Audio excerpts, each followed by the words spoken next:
Hello guys, what is up. आज की video में ना मैं आपको बताऊंगा कि मल्टी बैगर स्टॉक्स जो होते हैं वो कैसे पिक कर सकते हो आप कैसे जो 100 रुपये का स्टॉक है वो वहाँ पे पिक करके उसको 200 300 400 तक भी होल्ड कर सकते हो। और ऐसे स्टॉक्स में देखो, मैं आपको एक चीज़ बताता हूँ कि इन स्टॉक्स में ना ऐसा होता है कि भाई ऑब्वियस सी बात है, अगर यहाँ पे कोई स्टॉक है, if the stock is trading at 32 rupees, तो वो स्टॉक को अगर मल्टी बैगर बन के 300 रुपये 320 रुपये जाना है, अगर यहाँ से वो 10 गुना हुआ है, तो ऑफ कोर्स ही बात है वो पहले 2x हुआ है, 3x हुआ है, 4x हुआ है। तो ऐसा नहीं होता है कि आप अपॉर्चुनिटी एकदम से मिस कर जाते हो कि ओवरनाइट ही भाई वो 10x हो गया, 5x हो गया। ओवरनाइट नहीं हुआ ना, आप देख रहे हो अभी मंथली चार्ट खुला हुआ है। तो मंथली चार्ट पे अगर आप देखो 32 अराउंड पे जून 2021 में था अराउंड इस प्राइस, और यहाँ से 10x बनने में इसे पूरा का पूरा भाई 2 साल लगा है, अराउंड अराउंड 2 साल से कम ही लगा है वैसे तो, लेकिन हाँ ऑलमोस्ट 2 ईयर्स हो गए हैं। तो इसलिए देखो, कोई भी मल्टी बैगर स्टॉक है ना, तो वो ओवरनाइट तो बनने नहीं वाला है। तो मैं आपको एक टेक्निक बताऊंगा आज, एक ट्रिक बताऊंगा, स्ट्रैटेजी बताऊंगा, जिससे आप ये जो मल्टी बैगर स्टॉक्स है ना ये पिक कर सकते हो, इनमें ट्रेड ले सकते हो। ट्रेड क्या मतलब, इन्वेस्टमेंट कर सकते हो और इनको होल्ड करके बहुत अच्छा पैसा कमा सकते हो। मल्टी टाइम फ्रेम एनालिसिस है, उस पर आपने और भी बहुत वीडियोस देखी होगी, जो थोड़ा सा मैं और डिटेल में आपको बताऊंगा कि मल्टी टाइम फ्रेम एनालिसिस जो होता है वो कैसे वर्क करते हैं और कैसे आप उससे ये RBNL जैसे स्टॉक्स पकड़ सकते हो, जो कि भाई 30 40 50 रुपये से 300 भी जा रहे हैं। ऐसे देखो बहुत स्टॉक्स होते हैं मार्केट में, बट इनको जो पिक करना होता है ना, उसके लिए आपको थोड़ी मेहनत करनी पड़ेगी। सबसे पहले तो आपको चार्ट्स को देखना पड़ेगा। ये देखो, जो मेहनत है ना उसके बिना तो ये बिल्कुल भी नहीं होने वाला है। जो चार्ट्स हैं वो आप ही को देखने हैं, आपको 1000 चार्ट्स देखने पड़ेंगे। और इतना टाइम नहीं लगता है। अगर मार्केट में 2000 कंपनीज भी हैं, तो 2000 4000 जितने भी स्टॉक्स हैं, उन स्टॉक्स को आपको देखने में कितना ही टाइम लगेगा। अगर मैं कह रहा हूँ मंथली पे देखो, तो मंथली में देखने में आप 1 महीना लगा लो, कोई बात नहीं। ऐसे कोई स्टॉक्स आपसे मिस नहीं होने चाहिए, तो इस वजह से इसको मेहनत करो थोड़ी सी, और आपको ऐसे चार्ट्स देखने पड़ेंगे। कोई ऐसा स्क्रीनर वगैरह ढूंढने की कोशिश मत करो कि भाई मेरे को स्क्रीनर मिल जाए और मैं ऐसे मल्टी बैगर्स पिक कर लूँ, क्योंकि ऐसे मल्टी बैगर्स को बिल्ड होने में भी टाइम लगता है और आपको उनको एडिशन भी करना होगा। ऐसा नहीं होता है कि आपने 32 पे यहाँ पे 1000 शेयर ले लिए और फिर आप होल्ड करके बैठे हुए हो 10x तक। ये कैसे वर्क करता है कि आपने यहाँ पे 500 शेयर लिए, आपने यहाँ पे 500 शेयर लिए, आपने फिर यहाँ पे 500 शेयर लिए, ऐसे आप एवरेजिंग करते चले जाते हो, पिरामिडिंग करते चले जाते हो, और फिर जाके आपको एक मल्टी बैगर रिटर्न मिलता है। हो सकता है आपका एवरेज यहाँ पे 32 नहीं, यहाँ पे आपका एवरेज हो सकता है 70 हो, 100 हो, 200 हो। वैसे मल्टी बैगर बनता है। ऐसा नहीं होता आपने 32 पे ही यहाँ पे आपने परफेक्ट एंट्री ले ली, आपने 1000 शेयर ले लिए और अब उनको होल्ड करके बैठे हुए हो। तो मैं आपको एक चीज़ बताता हूँ। अब देखो ये चार्ट देखो, RVNL का चार्ट है, इसमें आपको बिल्कुल भी टफ लग रहा है क्या? ये देखो एकदम सिंपल है। अगर आप यहाँ से देखो, ये वाली जो रेजिस्टेंस है, अगर मान लो एक पॉइंट ऑफ टाइम पे आप ट्रेडर हो, 2022 में कोरोना में आप एकदम बैठे हो घर पे और आप चार्ट्स देख रहे हो, तो इसमें देखो ये क्या, कोई बच्चा भी बता सकता है कि यहाँ पे रेजिस्टेंस ले रहा है, कोई एकदम बिगनर भी जानता है यहाँ पे रेजिस्टेंस ले रहा है इस चार्ट पे। तो सबसे पहले मेरी रिकमेंडेशन यही रहेगी, अगर आपको मल्टी बैगर्स पिक करने हैं ना, जो कि एकदम ही भाई साहब 5x 10x हुए अगले 1 2 साल में, 3 साल में, उन स्टॉक्स के लिए आपको थोड़ा सा बड़े टाइम फ्रेम पे देखना। ये नहीं आप आर्ली चार्ट देख रहे हो, आप डेली चार्ट देख के पकड़ लोगे, ऐसा नहीं होता है। ठीक है? तो अगर मान लो आप मंथली चार्ट देख रहे होते, तो इधर देखो, ये मंथली चार्ट में आपको क्लियरली एक कंसोलिडेशन दिख रहा है। कंसोलिडेशन का मतलब होता है कि स्टॉक जो है वो एक ही प्राइस के अराउंड घूमे जा रहा है। अब आप कहोगे कि भाई साहब ये कोई 40% की रेंज थोड़ी ना है, बट हाँ मंथली पे ये 40% भी एक रेंज है, कुछ भी नहीं है मंथली पे। ये अराउंड देखो 2021 से लेकर 2022 के अक्टूबर, पूरा का पूरा 1 साल एक ही रेंज में घूम रहा है। 1 साल से ज़्यादा ही, इनफैक्ट जनवरी 2021 से अक्टूबर 2022, पूरा 1.5 साल एक ही रेंज में घूम रहा है। तो ये ठीक है, कोई बहुत बड़ी रेंज नहीं है किसी ऐसे छोटे मोटे स्टॉक्स के लिए। तो इस कंपनी में अगर आप देखोगे, ये देखो क्लियरली एक रेजिस्टेंस ले रहा था इस पॉइंट ऑफ टाइम पे। अगर आप यहाँ पे एंटर करते, यहाँ पे देखो ब्रेकआउट है। अब देखो अगर मगर की बात है कि आपको लगेगा कि यार ये तो पास्ट में तो कोई भी देख के बोल देगा कि ये होता, लेकिन आप फ्यूचर में भी देखो ऐसे स्टॉक्स। देखो मैं अपने ट्विटर पे भी दे चुका हूँ, मैंने कल भी दिखाया था, एक बार ही देख लो। यहाँ पे आप फॉलो कर सकते हो, और ऐसे स्टॉक्स में ट्विटर पे भी दे चुका हूँ। अब जैसे मैं आपको एक बार एग्जांपल देता हूँ IFCI का। IFCI का जो स्टॉक है वो मैंने ट्विटर पे अराउंड 25 के आसपास दे रखा है, यहाँ पे दे रखा है। ये देख रहे हो, ये जो मंथली ब्रेकआउट है यहाँ पे दे रखा है कि 25 के ऊपर जाए, 26 के ऊपर जाए तो आप ले सकते हो। और ये जो स्टॉक है ऑलरेडी अपने आप को 50% रिटर्न के आसपास दे रहा है, 45% हो गया है। और ये देखना यहाँ से और ऊपर जाएगा। तो पहली बात तो ये कोई बाय रिकमेंडेशन नहीं है कि यहाँ से और ऊपर जाएगा तो आप लो, हो सकता है थोड़ा सा कंसोलिडेट करे वापस। अब अगर यहाँ से कंसोलिडेट करता है ना 1 2 महीना, मान लो ये ऐसी जैसी इसने ये 3 कैंडल बनाई, वैसे ही अगर ये यहाँ पे भी कैंडल बनाता है फिर ब्रेक करता है, तो आप बिल्कुल ले सकते हो। ठीक है? तो इस वजह से ना आपको एक चीज़ मैं RBNL में इसलिए दिखाना चाह रहा हूँ, क्योंकि मैं आपको एक ढंग से समझाना चाहता हूँ कि आप कैसे इसमें ट्रेड लेते, कैसे आप इसमें इन्वेस्टमेंट करते, कैसे आप इसमें पैसा बनाते। तो यहाँ पे देखो आपको क्लियरली दिख रहा है कि ये एक रेजिस्टेंस है, 38 का रेजिस्टेंस है, आपने मार्क कर लिया। ठीक है, उसके बाद यहाँ पे मंथली ब्रेकआउट होता है। यहाँ पे आप अपनी फ्रेश एंट्री लेते पहली। ठीक है, अगर आपको फंडामेंटल्स अच्छे लग रहे हैं, पहली बात तो कंपनी के जो फंडामेंटल्स है ना, अगर आपको इन्वेस्टमेंट करनी है वो फंडामेंटल स्टडी करने तो इंपॉर्टेंट है ही। फंडामेंटल्स में ये नहीं कहूँगा कि बहुत डिटेल में जाओ, लेकिन हाँ बेसिकली आपको पता होना चाहिए ऊपर ऊपर से कि ठीक है यार, रेलवे जो है अच्छा खासा चलेगा, जो गवर्नमेंट ऑफ इंडिया है वो रेलवेज पे अच्छा काम कर रही है, तो जो रेलवे स्टॉक्स हैं उनको कभी ना कभी तो रिटर्न देना ही है। ठीक है, तो इस वजह से आपको ये चीज़ें ध्यान में रखनी है, थोड़ी सी आपको बेसिक नॉलेज होनी चाहिए कि चल क्या रहा है दुनिया में, इंडिया में। तो यहाँ पे देखो, यहाँ पे क्या होता है, यहाँ पे आपकी फ्रेश एंट्री बनी है, ये जो ब्रेकआउट है, ये जो क्लोज हुई है कैंडल, इस केस में मैं आपको यही कहूँगा कि ये जो जैसे ही क्लोज हो रही है, जैसे ही ब्रेकआउट दे रही है, आप थोड़ी सी फ्रेश एंट्री ले सकते हो। जैसे ये क्लोज हुई, आपने फ्रेश एंट्री ले ली, बट इस पॉइंट ऑफ टाइम पे ना थोड़ी सी एंट्री लेते, अगर मान लो आपको फंडामेंटल अच्छी भी लग रहे हैं, तो देयर इज अ पॉसिबिलिटी कि ये जो ऊपर विक है यहाँ पे, हम क्योंकि देखो पास्ट में नहीं देखना, वो नहीं देखना कि भाई मैं आज बैठ के एनालिसिस कर रहा हूँ। मान लो कि आपने ये चार्ट देखा ही नहीं है यहाँ तक, आप यहाँ बैठे हो, तो यहाँ पे आप देख रहे हो यार ये ऐसा ऐसा चार्ट बन रहा है, आपने ये लाइन बनाई कि इसके ऊपर अगर क्लोज होता है तो मैं लूंगा, बट आपको यहाँ इस पॉइंट ऑफ टाइम पे तो ये भी लग रहा है ना कि ये यहाँ पे भी रेजिस्टेंस ले सकता है 44 पे, तो इस वजह से आप यहाँ पे थोड़ी सी ही एंट्री लोगे। ठीक है, फिर ये मान लो ये भी ब्रेक करता है 45, फिर आपने थोड़ी सी और एडिशन करी, और इस वाले मंथ में आपने एक दो बारी एडिशन कर ली।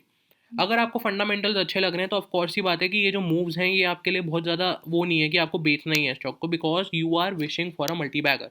प्लस अगर आपने इस प्राइस पे लिए भी हैं तो मान लो ये 30% ही नीचे गया, अगर आपने यहाँ पे अपनी पहली एंट्री बनाई है, सेकंड एंट्री यहाँ पे बनाई है, तो आपका एवरेज अराउंड 46 के आसपास ही तो आ रहा है, आपको कोई दिक्कत ही नहीं है यहाँ से यहाँ आ गया। फिर आपने देखा कि यहाँ पे देखो फिर से एक कंसोलिडेशन बना, वापस से रेंज बनाई स्टॉक ने यहाँ पे, एंड एग्जैक्टली यही हुआ, ये रेजिस्टेंस ब्रेक करा, फिर से ब्रेकआउट। अब क्या होता है ना, अगर मान लो आप एक ऐसे स्टॉक को पिरामिडिंग करना चाहते हो कि आपने फंडामेंटल्स पढ़े हैं, आपको टेक्निकल्स भी अच्छे लग रहे हैं, आपको लग रहा है कि रेलवेज आगे जाके ग्रो होगा, तो पिरामिडिंग ऐसे ही होती है। आपने पहले यहाँ पे ऐड करा, फिर यहाँ ऐड करा, फिर आपने थोड़ा सा और यहाँ पे इस ब्रेकआउट पे ऐड कर लिया, फिर यहाँ पे गया, फिर देखो सेम टू सेम चीज़ होती है, यहाँ पे कंसोलिडेट करने लगता है, 4 महीने कंसोलिडेट करता है, यहाँ भी पूरे 4-5 महीने कंसोलिडेट करता है, फिर यहाँ पे ब्रेकआउट पे फिर आपने ले लिया। देखो ब्रेकआउट करते ही फिर उसके बाद फिर से कंसोलिडेशन करने लगता है। अब यहाँ पे आता है मेरा वाला लेवल जहाँ मैंने लिया। देखो मेरा जो स्टाइल ऑफ ट्रेडिंग है वो थोड़ा सा मोमेंटम ट्रेडिंग की साइड है, कि हम कैसे छोटे टाइम फ्रेम पे ट्रेड लेके थोड़ा सा हम कैसे जल्दी से थोड़ा सा स्विंग ट्रेड लें और जल्दी से कमा लें। मेरा थोड़ा वैसा स्टाइल है, बट अगर आपको मल्टी बैगर्स पिक करने हैं, आपको उनको होल्ड करना पड़ेगा। ये अब देखो यहाँ पे मेरी एंट्री कैसे बनी, यहाँ पे देखो मैंने आपको मंथली पे दिखा दिया कि ये एक रेंज बन रहा था अच्छा खासा, यहाँ पे आपको मंथली पे दिख गया कि यहाँ पे एक बहुत अच्छा खासा रेंज बन गया है, कंसोलिडेशन हो गया है। मैंने अपना मार्क कर लिया कि अगर ब्रेकआउट होता है तो आई विल बाय इट। यहाँ देखो ये जो ग्रीन लाइन मार्क करी है इसके ही ब्रेकआउट पे सोचा था, अब यहाँ पे ब्रेकआउट होता है, यहाँ फिर से बैठ जाता है। लेकिन देखो अब अगर मैं स्विंग ट्रेडिंग कर रहा हूँ ना, तो हो सकता है मैं 20 MA के साथ ही, ये जो 20 मूविंग एवरेज है तो ब्लैक लाइन है, 20 मूविंग एवरेज है, 20 डे मूविंग एवरेज का मतलब हो गया कि पिछली 20 कैंडल्स का एवरेज कितना चल रहा है, उस बेसिस पे ये मूव कर रहा है। यहाँ पे क्या होता है कि मेरा यहाँ पे एसएल हिट हो जाता अगर मैं शॉर्ट टर्म ट्रेडर हूँ। बट जैसे कि मैंने आपको दिखाया, अगर मैं नीचे से ही बाय करता हुआ आ रहा हूँ तो मेरा एसएल कैसे हिट हो जाएगा, मैं तो एकदम बैठा हूँ आराम से, कोई नहीं, 5-10% मूव मेरे लिए मैटर ही नहीं करता, मेरा एवरेज ही इतना अच्छा है, ये 15% मूव मेरे लिए कुछ भी नहीं है, क्योंकि हो सकता है दिस पॉइंट ऑफ टाइम पे मैं ऑलरेडी 50-80-100% प्रॉफिट पे भी बैठा हूँ।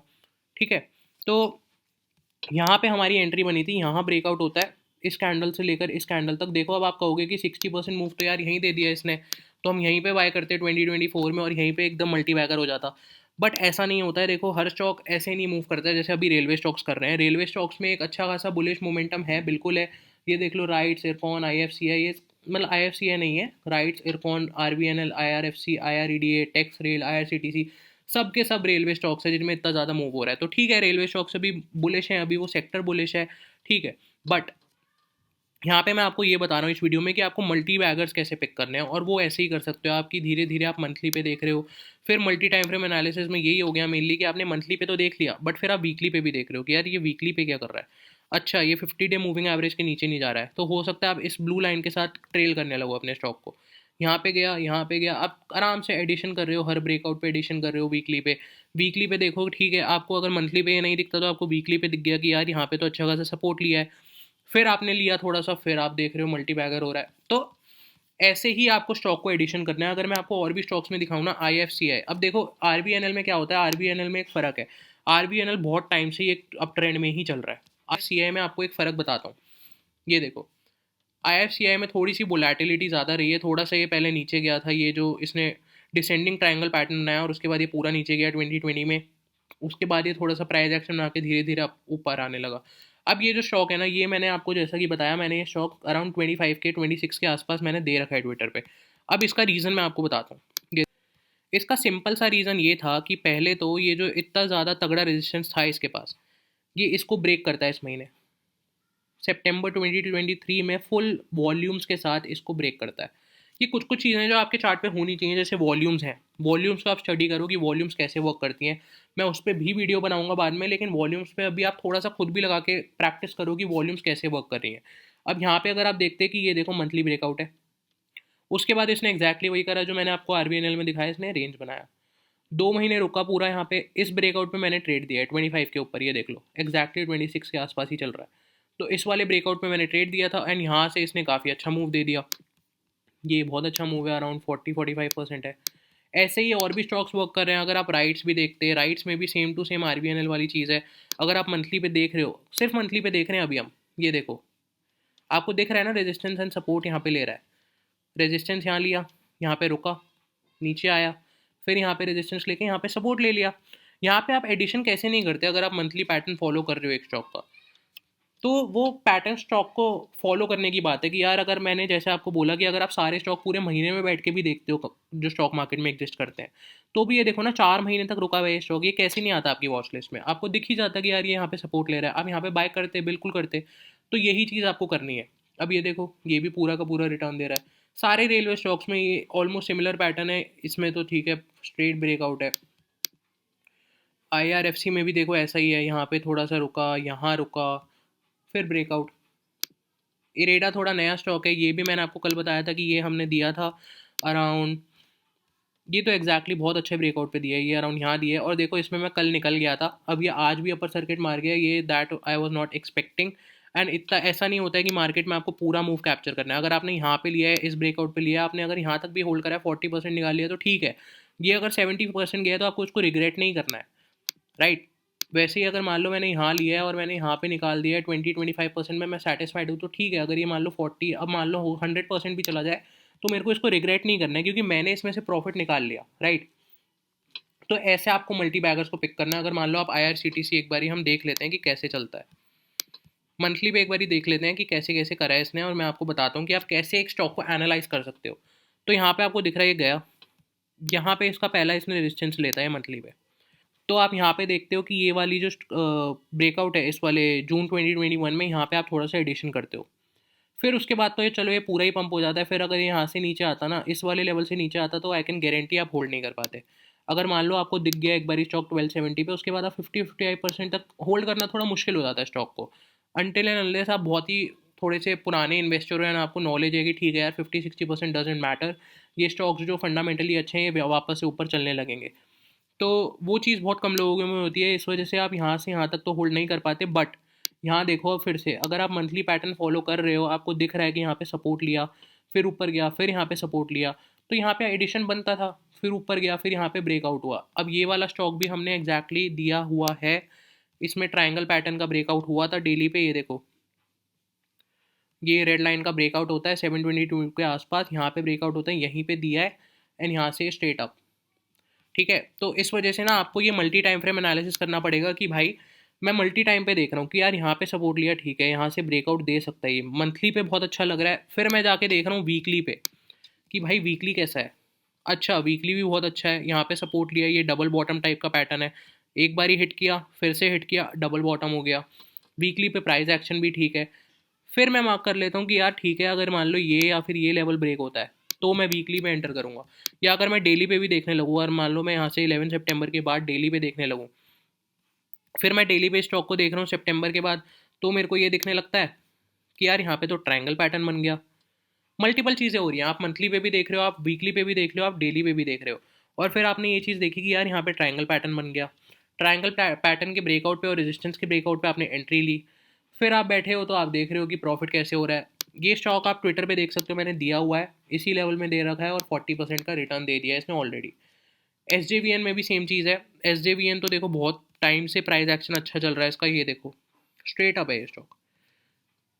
अब मैंने आपको जैसा कि मंथली बोला, अगर आप मंथली पे देख रहे हो स्टॉक को, अगर आप मंथली पे ट्रैक कर रहे हो हर स्टॉक, अगर मैं ये कहूँगा कि आप अगर एक हैबिट मान लो कि हर मंथ अगर आपको ट्रेड लेना है, अगर आपको इन्वेस्टमेंट करनी है, तो हर मंथ थोड़े थोड़े स्टॉक्स मान लो कि भाई मैं रोज़ बैठ के कम से कम 50 स्टॉक देखूंगा या 100 स्टॉक देखूंगा। ऐसे करोगे ना आप 10 15 20 दिन में ही कवर कर दोगे सारे के सारे स्टॉक जो मार्केट में एग्जिस्ट करते हैं। तो आपको यही देखना है, आपको ये पकड़ में आ जाता है आपके मंथली में। अगर आप हर मंथ सारे स्टॉक्स देख रहे हो तो आपकी ये पकड़ में कैसे नहीं आएंगे। यहाँ पे आपने देखा कि इसने रेजिस्टेंस लिया, फिर रुका, फिर ऊपर गया, इस वाले ब्रेकआउट पे आप बाय करते। ये पूरा कप एंड हैंडल पैटर्न हो गया। तो बहुत सारे पैटर्न होते हैं। अब अगर हम इस पॉइंट पे भी देखने आ जाए, यहाँ पे दिसंबर 2022 के आसपास, तो डेली पे क्या देखते हैं, हमें कोई नई चीज़ दिखती है। तो डेली पे भी एज सच कोई नई चीज़ नहीं, बट अगर आप देखोगे यहाँ पे एक mini cup and handle pattern बना है, ये देखो। हम्म, ये pure cup and handle pattern बना है डेली पे अलग, मंथली पे मैंने आपको अलग दिखाया, डेली पे भी अलग से बन रहा है। उसके बाद ये ब्रेक कर रहा है, तो आप यहाँ पे कैसे नहीं लोगे। ऐसे ही तो मल्टी टाइम फ्रेम एनालिसिस होता है कि बिल्कुल इन शॉर्ट आपको मंथली पे हर स्टॉक देख रहे हो, आप सारे स्टॉक्स देख रहे हो, आप देख रहे हो कि ये रेजिस्टेंस पे है, सपोर्ट पे है, आप उसके बेसिस पे फिर वीकली पे ट्रैक करते हो। ऐसे अपनी वॉच लिस्ट को बनाना शुरू करो हर मंथ, एंड देखो कि क्या मैजिक होता है, आप कैसे ये 20% वाले जो स्टॉक्स हैं वो आपकी पकड़ में आते हैं। अभी देखो क्या हो रहा है ना, अभी स्ट्रेट बुल रन चल रहा है मार्केट में। अगर हम अभी इंडाइसेस, चलो मैं नहीं दिखाता हूँ, लेकिन अगर हम देखेंगे ना तो अभी जो मार्केट है हमारा ऐसे चल रहा है स्ट्रेट, ये बिल्कुल ऐसे ऐसे चल रहा है स्ट्रेट लाइन में। ऐसे यूजुअली मार्केट चलता नहीं है, बट अगर आप इन्वेस्टमेंट कर रहे हो, अगर आपको मल्टी बैगर रिटर्न्स चाहिए, 5x 10x करना है हर अपने 2 3 साल में, तो उस केस में आपको ऐसे मार्केट्स आप प्रेडिक्ट नहीं कर सकते हो कि ऐसे मार्केट कब आएगा और कब ये स्टॉक्स जो है 20% ये जो पूरा का पूरा रेलवे सेक्टर है कब 50% 100% का मूव दे देगा। आप ये प्रेडिक्ट नहीं कर सकते हो कि ये कब होने वाला है। जैसे RBNL में आप ये प्रेडिक्ट नहीं कर सकते कि भाई यहाँ से ये कैंडल इतनी मोटी बन जाएगी, इतनी ऊपर बन जाएगी। तो इस वजह से आपको धीरे धीरे इन्वेस्ट करते रहना होता है इन कंपनीज में, तब जाके आपका पैसा ज़्यादा बनता है। वरना स्विंग ट्रेडिंग एक अलग चीज़ है जो मैं करता हूँ, वो एकदम डिफरेंट होती है, एंड उसमें आप थोड़ा सा और डिटेल में डेली पे, आर्ली पे, इन सब चीज़ों में देखते हो। उसके बारे में हम एक डिफरेंट वीडियो बनाएंगे। अभी के लिए ये जो वीडियो है that was about multibagger stocks आपको कैसे पिक करने हैं। मैं एक बार समराइज कर देता हूँ कि देखो, सबसे पहले आपको मंथली पे देखना है। मंथली पे देखना चालू करोगे, आप यहाँ देखोगे ठीक है यार ये अच्छा खासा सपोर्ट है, फिर ये नीचे जाके ये अच्छा खासा रेजिस्टेंस भी बन जाता है। उसके बाद आप देखोगे यार यहाँ पे ब्रेकआउट होता है और फिर यहाँ पे रुकता है, कंसोलिडेशन का वेट कर रहे हो मंथली पे। फिर आप ना यहाँ पे ब्रेकआउट पे हो सकता है मंथली पे ना भी ले पाओ ना, तो आप ये चीज़ कर सकते हो कि आपने यहाँ पे देखा नवंबर 2023, उसमें आपने ये देख लिया इसका हाई है 26.65 का हाई है। उसके बाद ना आप यहाँ पे वीकली पे या डेली पे देखना चालू करते हो। आपने वीकली पे देखा नवंबर 2023, आपको लगा कि ठीक है यार ये भी सही लग रहा है पैटर्न, तो ये भी सही है, अराउंड ये एक ट्रेंड लाइन जैसा भी बना रहा है इसके ब्रेकआउट पे, या फिर हम इसके ब्रेकआउट पे ले लें स्ट्रेट, या फिर अगर यहाँ नहीं ले रहे हैं तो उसके बाद हम यहाँ पे ये देखो ऊपर आता है, यहाँ पे रेजिस्टेंस लेता है, यहाँ रुकता है, थोड़ा सा यहाँ रुकता है, फिर ये ब्रेकआउट देता है। ये देखो दिसंबर 2023 में जो ब्रेकआउट है यहाँ पे आप देखते वीकली पे तो आप ले सकते थे। डेली पे आपको और अच्छा पैटर्न दिख जाता, थोड़ा सा हो सकता है कि पे तो आपको इन्वर्स हेड एंड शोल्डर ही दे दिया इसने पूरा का पूरा। अगर हम यहाँ पे एक बारी मार्क कर देता हूँ मैं, आपको थोड़ा क्लियरली पता लग जाएगा। ये देखो डेली पे अगर आप एक स्विंग ट्रेडिंग देख रहे हो, swing trading point of view से देख रहे हो, ये देखो proper inverse head and shoulder है। इसके बेसिस के आसपास ही हमने ट्रेड दिया है 26 के आसपास, और ये यहाँ से ऊपर जाता जा रहा है। ये यहाँ से और ऊपर जाने की प्रोबेबिलिटी है इसकी। इसका ये रीज़न है कि मंथली चार्ट अगर हम देखें, मंथली चार्ट में फ्रेश ब्रेकआउट्स हो रहे हैं और इस स्टॉक के पास स्कोप बहुत है ऊपर। अगर ये यहाँ पे थोड़े टाइम कंसोलिडेट करता है, फिर ब्रेकआउट देता है, मैं फिर से ये स्टॉक देने वाला हूँ और खुद भी लेने वाला हूँ।